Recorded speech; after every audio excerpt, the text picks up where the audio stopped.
So, read aloud suggestions for picture books. I have a pile to share with you today of my favorite picture books. Let's get going.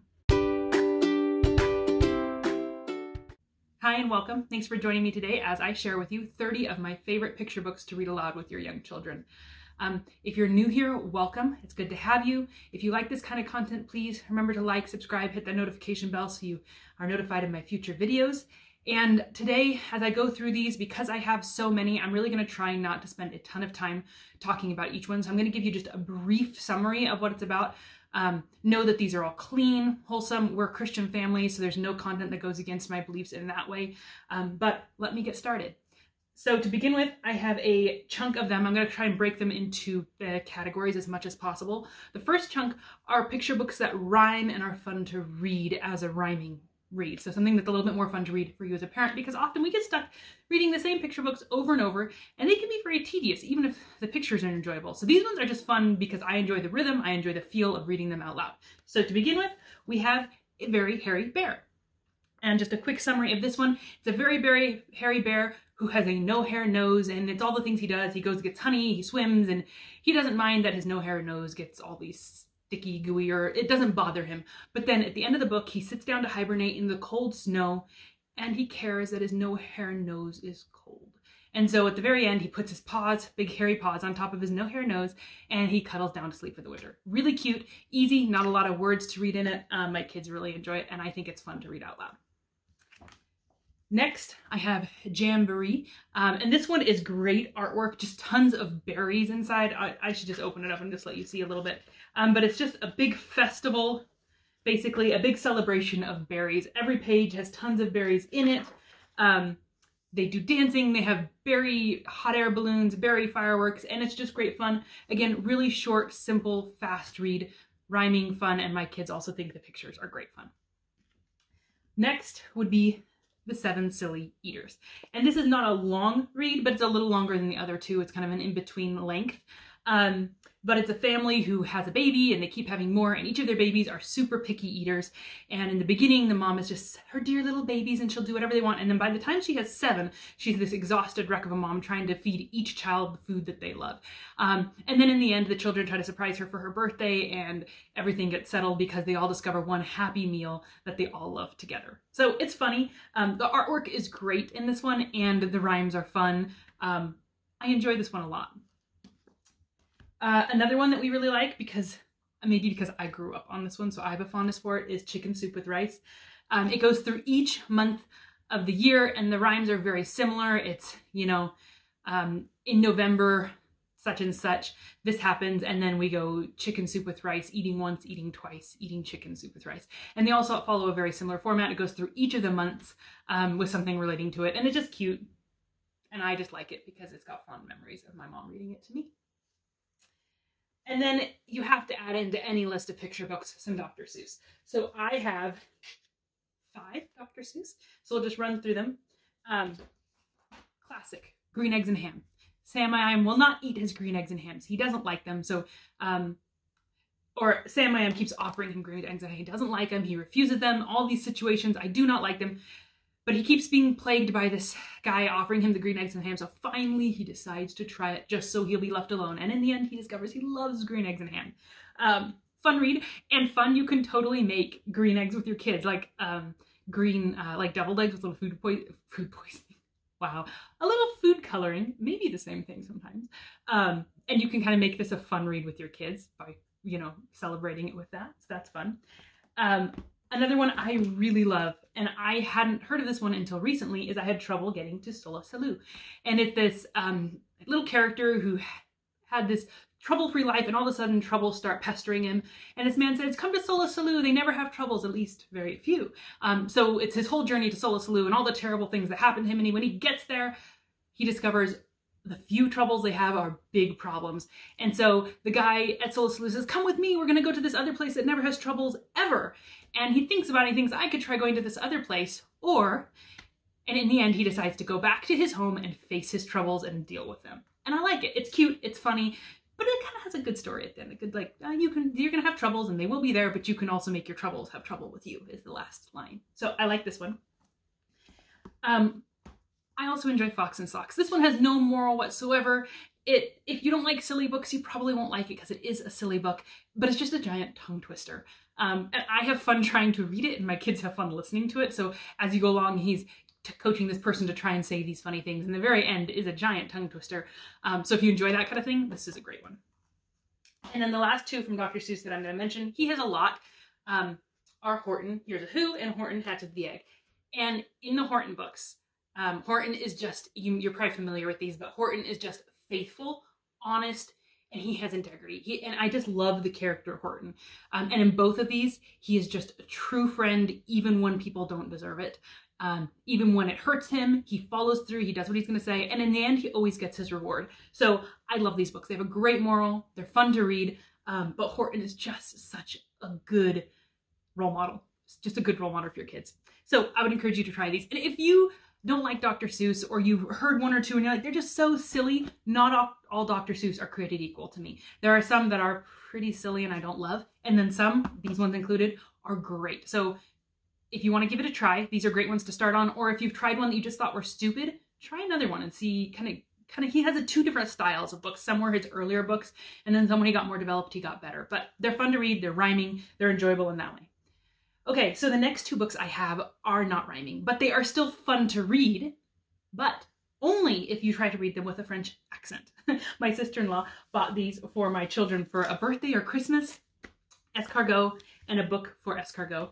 And she told me that she got to read them with a French accent, and I don't know how to do a French accent, but I pretend that my children don't know any better, and it makes them way fun if you do. So it's a little snail named escargot, and it's in the first one, he's making his way to a salad with a light vinaigrette and absolutely no carrots, and that's how I try to read it. And it's probably horrific, so if you speak French, forgive me.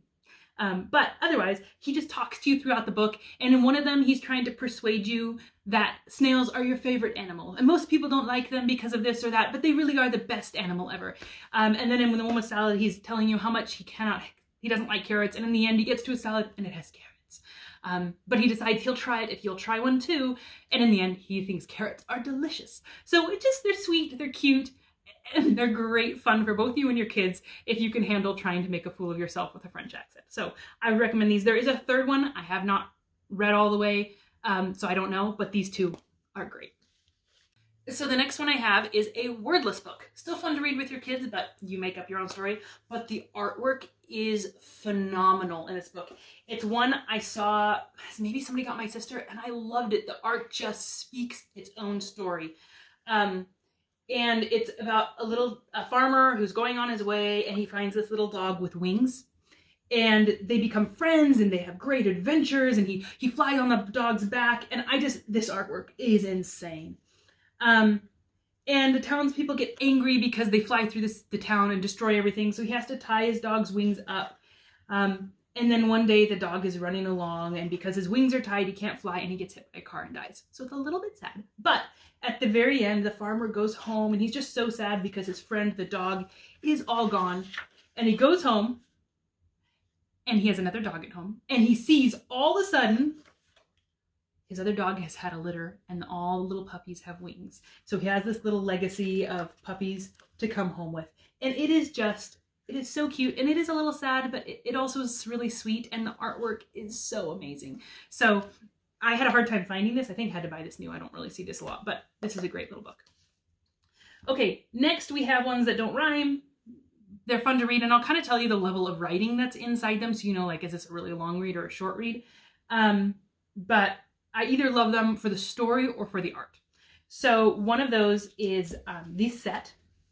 And she has some other books, but these are probably two of my favorites. So Diane Good, Mama's Perfect Present, and Where's Our Mama? And I like these both for the story and the art. So this one gets a double hit. The artwork is really cute. They have, often her books have these same two little kids in them. Not always, and the mom is the same mom. But this one, Where's Our Mama, is the best ever. So these kids are at a train station, and mom says, my hat flew away, I need to go get it, stay here. And and she doesn't come back right away. And so the kids ask a train conductor, where's our mama? Come help us. And so he's trying to help them find their mom. And they describe her as the most beautiful woman in the world, or the woman with the most gorgeous voice, or the woman who makes the best food. So the conductor takes them around the city trying to find their mom. He takes them to the one with the best voice, the opera singer, or the best baker in town. And they always have a reason like, oh, no, that's not our mama. Mama's way prettier than that. Mama's way gentler than that. And so they describe the most amazing woman in the world. And they can't find her, so they come back to the train station and they see her in the crowd and they're like, there's our mama! And just, they adore their mom. And the picture you see of their mom is just this frazzled, tired, sweet, normal looking person. And the conductor's like, finally. But I just love the way that they adore their mom, and she is the best in every area in their eyes. And so it's a cute book. And then this one, same kids, same mom, and it's gonna be her birthday, and they have to find the perfect gift, and they go through town and they mess up all these scenarios, but in the end they find just the perfect gift for their mom. Really cute. I love these two. Another series, well, series is a word, but these are all by the same author and the same artist. What do you do with an idea? What do you do with a problem? And what do you do with a chance? And these, I would say I love primarily for the art. I just love the way these are presented. I'm gonna just show you briefly inside one of them because they're all similar. So in what do you do with an idea, for example, this is the boy and this is the idea. So they give each thing, the idea is an actual item that you see in the book, or a physically represented. A chance, same thing. A problem, same thing. So in this one, it's got the idea following him around. He's trying to figure out what to do with it. It grows and grows. It gets bigger. It has more definite possibilities. And I just love the way the idea, so it starts in black and white and the idea slowly colors the book as it comes to life more and more. And just in the end, his idea has filled his life and it's perfect. Same idea with what do you do with a problem. He's got this little thundercloud that's the problem, and it grows and grows, creates problems, and then he figures out how to deal with his problem. What do you do with a chance? And I just think these are great little books to read. Okay, next, 101 Things to Do with a Baby. And this is especially a good read if you have a baby on the way or a baby in the house. So to read with the older siblings. It's just cute. It's just, you know, you burp him, you feed him, you lay on the floor with him, you stand up. Really simple, but the art is great, and the way the parents are portrayed is just tired, normal, living life. It's just really true to life, and it kind of brings a smile to my face. So this is a good one. The next two are by the same author. Again, I have a couple. So we have Mike Mulligan and a Steam Shovel and The Little House. Both of these are cute, simple artwork, just very, I don't want to say old-fashioned, but classic, I guess, maybe. Mike Mulligan and a Steam Shovel. This guy who has a steam shovel, they're great at their work. They're a great team. His steam shovel, I don't remember what her name is, but he's got his own personality. But slowly they're being replaced by the electric shovels and the diesel shovels, and they're being replaced by more efficient shovels. And so he's trying to figure out what to do as he's running out of work, and they go to this little town that needs a job. He bids for it, and they get it. And it's a great story, and in the end, they eventually find their permanent place. And then The Little House, similarly, it's just a little house in the middle of a field with cherry trees and kids running around and playing. And the little house sees off in this distance a big city, and he always kind of wonders what it's like to be in the big city, kind of wishes he could see it. And slowly the city comes to where the little house is and envelops it, and the little house gets buried in the background behind subways and skyscrapers. And it gets really sad and lonely. No one lives in it. The house gets boarded up. But eventually somebody comes and sees it and says, I want that house, move to the country for me. And it goes back to the country, and he never again wonders about the big city or what it's like. He is always content, or she, however you personify the house, is always content in the country from that point on. Cute stories. Next one, Stone Soup. And this one, again, I have a fondness for because of my childhood. This is a story my dad would tell. He loved this story. So some officers come into town, and they're hungry and they're poor and they have nothing to eat, and the villagers are afraid of them, and they all board themselves up. They all pretend they're impoverished. We'd love to help you, but we just don't have enough food to feed ourselves. And so the officers are, no, we will feed ourselves. We will feed you. We're going to make stone soup. And the villager's like, how do you make soup from stones? This could be so helpful. So the officers get a big pot of boiling water, and they throw some rocks in it. And as they're boiling it, you know, they talk, oh, this soup is going to be amazing, but it'll be just so much more wonderful with some carrots. And the villager's like, they all want to see how soup is made from stone. So the villager's like, I have carrots. So she donates some carrots. You know, I can spare a few. Oh, it'll be so much more great with onions, with meat. So throughout the whole book, the officers are all like, oh, this could be great with just a little bit more. And because the villagers want to see what the stone soup is like, they all offer little pieces of it. And by the time you're done, they have this amazing stew, and the villagers are amazed. Look, it's stone soup. And it's just a cute story. Oh. Oh, were they ever so happy? And this cover almost tells its own story. So the parents, they need their house painted, but they just haven't gotten to it. They go away for a day and the kids decide to paint the house for the parents. And so they pull out every paint can they can find, every residual piece and bit of paint, and they paint the house all of these colors. And throughout, it starts as a very bland color. And by the time you're done, these kids have painted the house every color. They even remember to wash up after themselves. And it's just a great, and the end is like, oh, were they ever so happy and pleased with themselves because they had painted the house for mom and dad. Cute, and also a parent's worst nightmare, but a fun book. Next, If You Want to See a Whale. And this one I picked up at just a consignment store. I hadn't seen it before, but it's just sweet, chill, low on the reading. It's just this kid. If you want to see a whale, you'll have to be still and pay attention. If you want to see a whale, you'll have to not get distracted by the little bugs crawling in the grass. And so it's just, if you want to see a whale, all the things that you'll have to do to pay attention and not get distracted by it. And you'll have to wait, and you have to wait, and you have to wait. And in the end, he's sitting in a little boat on the ocean waiting, and you see the whale coming up underneath him. So just, again, simple, sweet. I like the art. This one has a good moral to it. The Little Old Man Who Could Not Read. This is an old book, and I don't even know where I picked it up, but it's a little old man who never bothered to learn to read. He doesn't need to, but one day his wife has to go somewhere. She has to go help somebody out or leave on a trip, and she leaves him, I think she leaves him a shopping list or something. Anyhow, he has to take care of himself, but he can't read. So he has to, he doesn't know what all the food labels say. So he goes to the store to buy himself some coffee and some spaghetti sauce and some noodles or something like that. And so he picks the jars and cans that look the right shape. And when he gets home, they're all the wrong things. And so over the course of his wife being gone, he realizes it's important to read because he can't feed himself properly and all the things he has to eat while she's gone because he's gotten the wrong jars. And in the end, he decides he is going to learn how to read. So funny, but it also, there's some truth in it, right? Reading is a super valuable asset. And so it kind of emphasizes that in a silly way. Oh, this is another one from my childhood. Great art, amazing art. It is a little bit more of a read. You can see it's actually kind of thick, and not tons on the pages, but it's not like super short. But the artwork in here is just, I don't know, it's so descriptive and it's classic. It's just the simple monotones, but it's a kid who daydreams and reads and daydreams, and one day he meets a real lion. He always is, dreaming about his adventures with lions and whatnot in Africa, being on a safari. He meets a real lion, and they both scare each other, and they run away, and he realizes that this lion really isn't vicious. He has a thorn stuck in his paw, and so he saves the day, and he takes the thorn out of the lion's paw. They shake hands, and they part their way. And then in the part 2 of the book, a circus is coming to town with lions, and he goes and watches it. And a lion escapes from the circus, and Andy realizes it's his own lion that he saved, and he sees it, and the lion recognizes him, and they make friends, and it's cute, and I love, love, love the artwork in the book. It is so descriptive, the facial expressions and just the way it's done in such a simple art form, but so, so well done.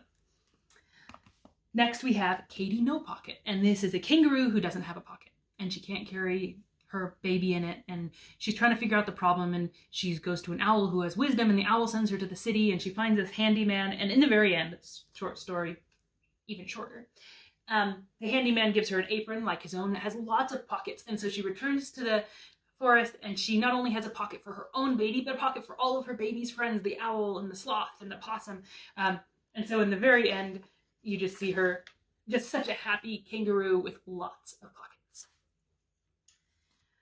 This one is a little bit more common. You can't really see the cover. I'm afraid I've lost the dust cover, but it's Cloudy with a Chance of Meatballs. You've probably heard of it or seen the movie.